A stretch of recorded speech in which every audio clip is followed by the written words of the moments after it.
नमस्कार साथियों, स्वागत है आप सभी का हमारे इस चैनल हिंदी साहित्य विद एबी में। जैसा कि आप सभी जानते हैं कि हमारे हिंदी साहित्य के इतिहास की कक्षाएं चल रही हैं और हम उसमें आदिकाल और भक्तिकाल पढ़ चुके हैं। इसी क्रम को आगे बढ़ाते हुए आज हम पढ़ने वाले हैं रीतिकाल। रीतिकाल की यह हमारी पहली कक्षा है जिसमें हम बात करेंगे रीतिकाल के वर्गीकरण की और उसके प्रमुख कवि एवं उनकी रचनाओं की। हिंदी साहित्य के इतिहास की यह कक्षाएं आपके एग्ज़ाम को दृष्टिगत रखते हुए डिज़ाइन की गई हैं, इसलिए इसमें सारे तथ्यों को कवर न करते हुए सिर्फ महत्वपूर्ण बिंदुओं को शामिल किया गया है जो कि आपके परीक्षा में बार बार पूछी जाती हैं। तो चलिए शुरू करते हैं आज की हमारी यह क्लास।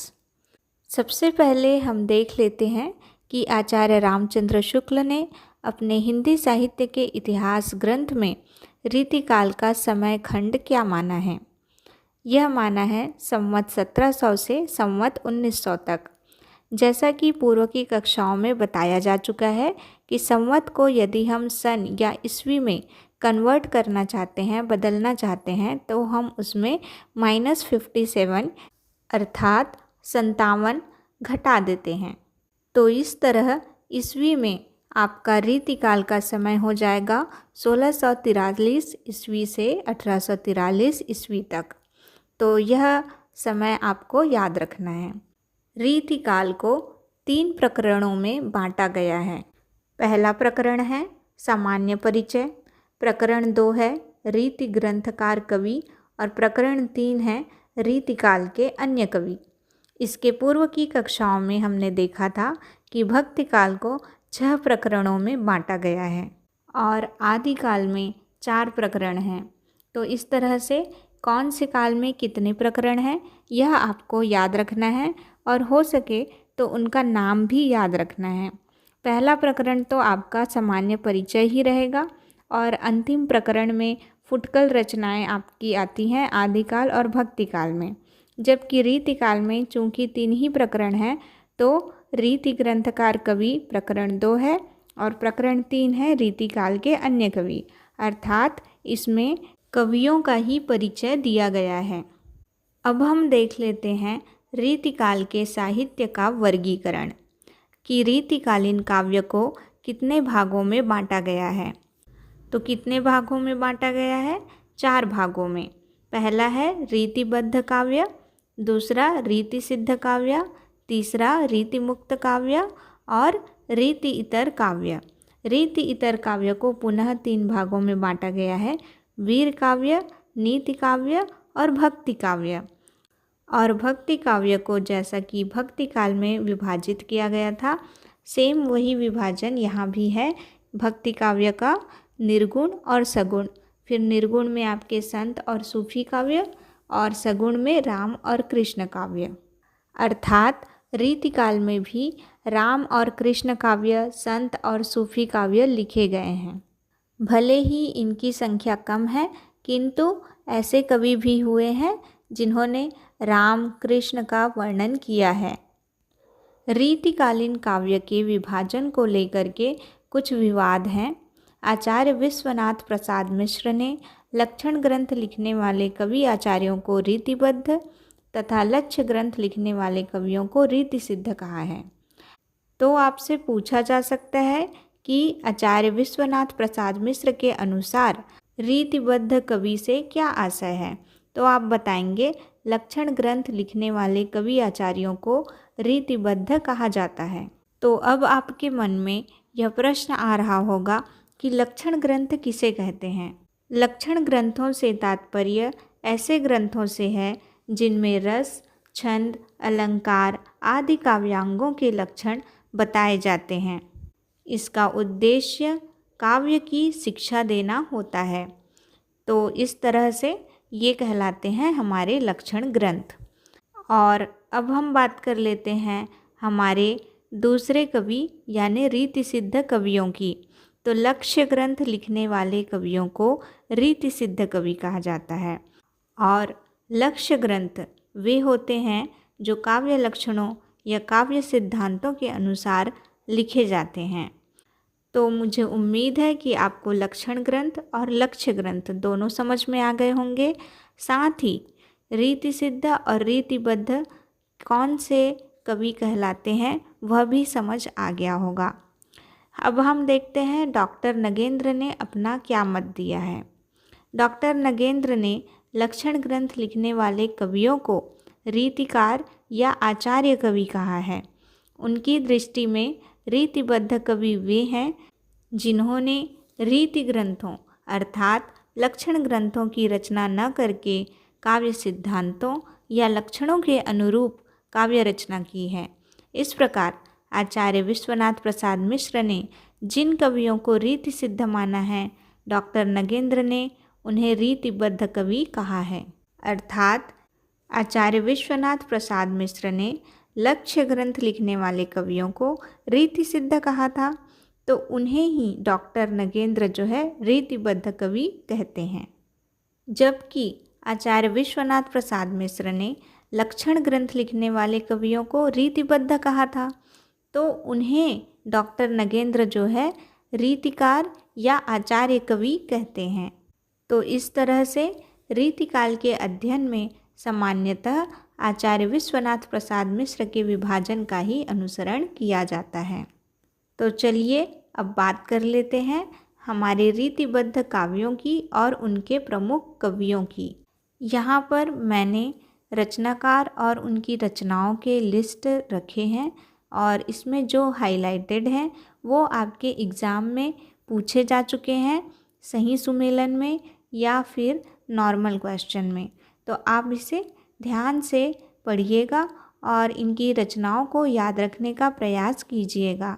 सबसे पहले कवि हैं कृपाराम। इनकी रचना है हित तरंगिणी। और उसके बाद हैं केशवदास, जिन्होंने रसिक प्रिया, कवि प्रिया, रामचंद्रिका, वीर सिंह देवचरित, विज्ञान गीता और जहांगीर जस चंद्रिका लिखी है। यदि आप चाहें तो इन रचनाओं का अनुक्रम भी याद रख सकते हैं, क्योंकि आपके एग्ज़ाम में इनके अनुक्रम पूछे जाते हैं। तीसरे कवि हैं चिंतामणि। इनकी रचना है कवि कुल कल्पतरु और रसविलास। इसके अलावा श्रृंगार मंजरी भी इनकी एक प्रमुख रचना है। चौथे कवि हैं मतीराम और इनकी रचनाएं हैं रसराज, ललित ललाम, वृत्त कौमुदी, फूल मंजरी, अलंकार पंचाशिका। तो आपके परीक्षा में ऐसा भी पूछा जाता है कि जैसे रसराज रचना है तो यह किसके बारे में है, तो जैसा कि नाम से ही समझ आ रहा है कि यह रस के बारे में है।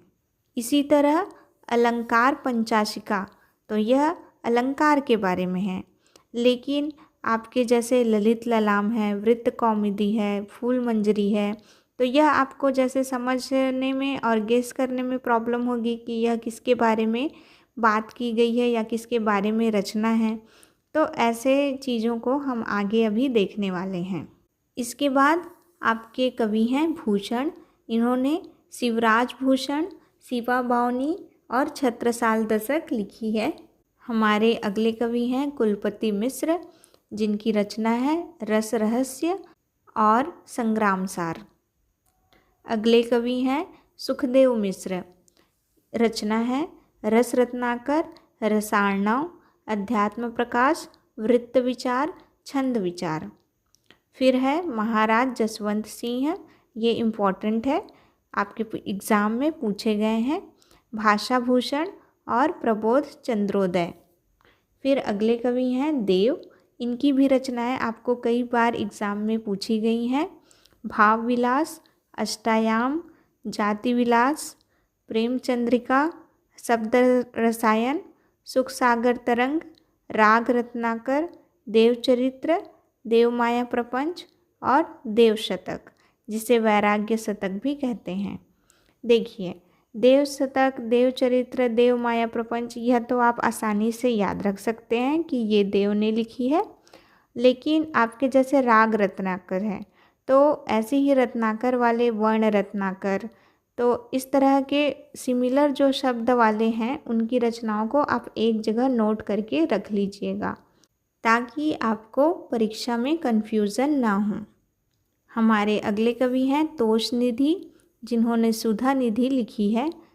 इसके बाद हैं भिखारी दास, इनकी रचना है शब्दनाम प्रकाश कोश, रस सारांश, छंदार्णव पिंगल, काव्य निर्णय, श्रृंगार निर्णय, शतरंज शतिका, विष्णु पुराण, अमर प्रकाश कोश।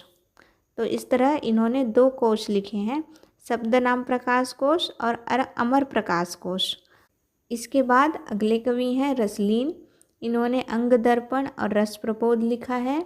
फिर है पद्माकर, इनकी रचना हिम्मत बहादुर विरुदावली, पद्माभरण, जगत विनोद, गंगा लहरी, प्रबोध पचासा और ईश्वर पचीसी है। इसके बाद हैं लाल कवि, जिन्होंने छत्र प्रकाश और विष्णु विलास लिखा है।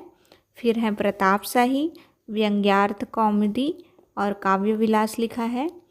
इसके बाद हैं अमीर दास, जिन्होंने सभा मंडन, ब्रज विलास सतसई, श्री कृष्ण साहित्य सिंधु और वैद्य कल्पतरु और फाक पचीसी लिखा है। फिर है रसिक गोविंद, जिन्होंने पिंगल और रसिक गोविंद 2 रचनाएं लिखी हैं। फिर है याकूब खां, इन्होंने रसभूषण लिखा है। इसके अलावा एक और कवि हैं राम सिंह, जिनकी रचना है रस शिरोमणि, अलंकार दर्पण, जुगल विलास, रस निवास। और इनके अलावा चंद्रशेखर वाजपेयी, जिन्होंने हम्मीर हट और रसिक विनोद लिखा है। राम सहाय, जिनकी रचना है वृत्त तरंगिणी, श्रृंगार सतसई, वाणी भूषण। फिर है सूरती मिश्र, जिन्होंने अलंकार माला और रस रत्नाकर दोनों लिखा है। इस तरह आप देख रहे हैं कि अलंकार और रस के ऊपर बहुत सारे काव्य लिखे गए हैं, अर्थात लक्षण और लक्ष्य ग्रंथों की रचना इस काल में हुई है। इन कवियों के अलावा और भी अन्य रीतिबद्ध महत्वपूर्ण रचनाकार हैं जो कि आपके परीक्षा में पूछे गए हैं।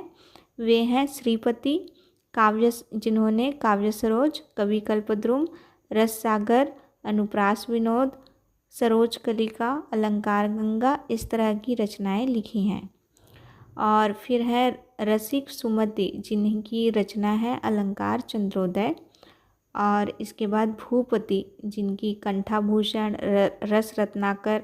देखिए रस रत्नाकर तो बहुत सारे लोगों ने लिखी है, तो आप उन सबको एक बार देख लीजिएगा। तो इस तरह से आपके रीतिबद्ध कवि और उनकी रचनाएं समाप्त होती हैं। लेकिन आपकी आज की क्लास समाप्त नहीं हुई है। हम जो है रीतिबद्ध काव्यों का वर्गीकरण करेंगे। काव्यांग निरूपक ग्रंथ, अलंकार निरूपक ग्रंथ, रस निरूपक ग्रंथ और छंद निरूपक ग्रंथ, इस 4 प्रकार के ग्रंथों में। तो यहाँ पर आपको समझ आ जाएगा कि कौन से आचार्य या रचनाकारों ने किस प्रकार के ग्रंथ लिखे हैं या कौन सी रचना जो है किस तरह की रचना है। तो सबसे पहला है चिंतामणि, कवि कुल कल्पतरु। यह काव्यांग निरूपक ग्रंथ है। तो अभी हम काव्यांग निरूपक ग्रंथ देखने वाले हैं। आप इसमें देखिएगा किसी किसी रचना में काव्य शब्द आता है, जैसे काव्य सिद्धांत, काव्य रसायन, काव्य निर्णय। तो ये जो है काव्यांग निरूपक ग्रंथ होते हैं। तो इस चीज़ को आप ध्यान में रख सकते हैं। दूसरी रचना है कुलपति रस रहस्य। देखिए इसमें रस आया है लेकिन ये रस रूपक नहीं है, काव्यांग निरूपक है। तो आप इसे स्टार मार्क कर लीजिए। फिर है देव, इनकी है काव्य रसायन या शब्द रसायन। फिर है सूरती मिश्र की काव्य सिद्धांत, कुमारमणि रसिक रसाल, श्रीपति काव्य सरोज और भिखारी दास काव्य निर्णय। तो यहाँ पर आप देख सकते हैं कि ये सारे काव्यांग निरूपकों में काव्य शब्द आया है। इसी तरह प्रताप शाही काव्य विलास। तो ये थे आपके काव्यांग निरूपक ग्रंथ। अब बात कर लेते हैं रस निरूपक आचार्य एवं उनके ग्रंथों की। तो हैं देव की है भाव विलास, रस विलास। तो देखिए यहाँ पे आपको समझ आ रहा होगा कि विलास जो है लिखा है, इसका अर्थ यहाँ पे रस निरूपक से है। फिर इसी तरह रस शब्द अगर आया है तो वो भी रस निरूपक ग्रंथ होते हैं, जैसे मतीराम का रसराज, भिखारीदास का रस सारांश, सुखदेव मिश्र का रस रत्नाकर और श्रीपति का रस सागर, याकूब खां का रसभूषण। ये जो है इसमें रस शब्द आया ही है। इसके अलावा दूसरी रचनाओं में पद्माकर की जगत विनोद, तोष निधि की सुधा निधि और प्रताप साहिब की व्यंग्यार्थ कौमुदी। देखिए ये इम्पॉर्टेंट रचना है, आप इसे ध्यान रखिए, ये एक रस निरूपक ग्रंथ है। इसके बाद हम बात करते हैं अलंकार निरूपक आचार्य एवं उनके ग्रंथों की। जैसा कि आप सभी जानते होंगे कि अलंकार से तात्पर्य आभूषण से है, तो इसमें जिसमें भूषण शब्द आया है वे अलंकार निरूपक होते हैं। जैसे भूषण का शिवराज भूषण, जसवंत सिंह का भाषा भूषण, श्रीधर कवि का भाषा भूषण, है ना। और मतीराम अलंकार पंचाशिका, तो देखिए इसमें अलंकार शब्द तो आया ही है। इसके अलावा ललित ललाम, तो ललित से भी तात्पर्य आपका अलंकार से ही है। और इसके अलावा राम सिंह का अलंकार दर्पण, तो इसमें भी अलंकार आपका आया है। भारती भूषण गिरधर दास की, तो देखिए इसमें भूषण आया है। तो ये हैं आपके अलंकार निरूपक। इसी क्रम में पद्माकर की पद्माभरण, गोविंद कवि की कर्णाभरण, ये भी आपके अलंकार निरूपक ग्रंथों में आते हैं। तो इस तरह आप देखते हैं कि भूषण, भरण और अलंकार, ये 3 शब्द जहाँ आते हैं वो अलंकार निरूपक ग्रंथ होते हैं। अब हम आगे बात करते हैं छंद निरूपक ग्रंथों की। छंद से यहाँ तात्पर्य पिंगल से है। इसमें पहले हैं चिंतामणि पिंगल और मतीराम छंदसार, सुखदेव मिश्र वृत्त विचार, भिखारीदास छंदार्णव और राम सहाय वृत्त तरंगिणी। तो छंद के लिए जो प्रयुक्त होने वाले शब्द हैं वे हुए पिंगल, छंद और वृत्त। आप इन बिंदुओं को नोट डाउन करके रखिए ताकि आपको रिवीजन के समय ये चीज़ें अच्छे से दिमाग में बैठ जाएं। अब हम आपके रीतिबद्ध जो कवि हैं उनके महत्वपूर्ण कवियों के बारे में कुछ बातें जान लेते हैं। जैसे केशवदास, तो केशवदास के बारे में विश्वनाथ प्रसाद मिश्र लिखते हैं, रीतिकाल का सम्यक प्रवर्तन केशवदास द्वारा भक्तिकाल में ही हो गया था। तो ये है इनका कथन जो कि आपको परीक्षा में पूछा जा सकता है। इसी तरह केशव जो है कौन से वादी आचार्य थे, तो अलंकारवादी थे और इन्होंने भामह, उद्भट और दंडी का अनुसरण किया क्योंकि ये तीनों भी अलंकारवादी आचार्य हैं। कौन से संप्रदाय में दीक्षित थे, तो निम्बार्क संप्रदाय में। इनका उपनाम था वेदांती मिश्र। हिंदी के प्रथम सर्वांग निरूपक आचार्य केशवदास ही माने जाते हैं। और विश्वनाथ प्रसाद मिश्र, नगेंद्र, गणपति चंद्र गुप्त, भगीरथ मिश्र, इन सब ने इन्हें रीतिकाल का प्रवर्तक माना है। इसके बाद है मतीराम। इन्होंने फूल मंजरी को मतीराम का प्रथम ग्रंथ माना है और डॉक्टर बच्चन सिंह ने रसराज को इनका प्रथम ग्रंथ स्वीकार किया है। तो फूल मंजरी और रसराज किसकी रचना है, तो मतीराम की है। आचार्य शुक्ल लिखते हैं, मतीराम कृत छंदसार नामक ग्रंथ महाराज शंभुनाथ सोलंकी को समर्पित है। इसी पिंगल ग्रंथ को वृत्त कौमुदी के नाम से भी जाना जाता है। तो आपके परीक्षा में यदि पूछा जाए कि वृत्त कौमुदी के नाम से कौन सी रचना को जाना जाता है, तो मतीरामकृत छंदसार नामक ग्रंथ को। या फिर पूछा जा सकता है कि वृत्त कौमुदी किससे संबंधित है, तो छंद से संबंधित है। अगले महत्वपूर्ण कवि हैं चिंतामणि। चिंतामणि त्रिपाठी रसवादी आचार्य माने जाते हैं। लक्षण निरूपण में चिंतामणि द्वारा प्रायः मम्मट का अनुसरण किया गया है। इन्होंने अलंकारों का प्रयोग रसोत्कर्ष के लिए किया और अपने काव्य में कवित्व और सवैया छंदों का सर्वाधिक प्रयोग किया है। तो इस तरह से आपके रीतिबद्ध जो कवि हैं और उनकी रचनाएं हैं उनके बारे में जो महत्वपूर्ण बिंदु हैं वे सब आज की क्लास में समाप्त होते हैं। आप जो है हमारे Telegram channel Hindi with AB से ज़रूर जुड़िए और जो बच्चे इंस्टाग्राम में हैं वे हमारे Instagram channel Hindi with AB को फॉलो करिए। इंस्टाग्राम पर आप मुझे डायरेक्ट मैसेज करके अपने डाउट भी पूछ सकते हैं। इसके अलावा यदि आप चाहते हैं कि आपको क्विज़ मिले या हमारे चैनल के अपडेट्स मिलते रहें तो आप हमारे टेलीग्राम चैनल हिंदी साहित्य विथ एबी को भी ज्वाइन कर सकते हैं। ज्वाइन करने के लिए टाइप कीजिए Hindi with AB without any space. आप यूट्यूब, इंस्टाग्राम और व्हाट्सएप और टेलीग्राम इन सब में हिंदी विथ एबी यदि बिना स्पेस दिए लिखते हैं तो हमारा चैनल जो है आ जाता है। तो आप उसे शेयर ज़रूर कीजिए अपने दोस्तों में। और मिलते हैं अब हमारी अगली क्लास में। धन्यवाद।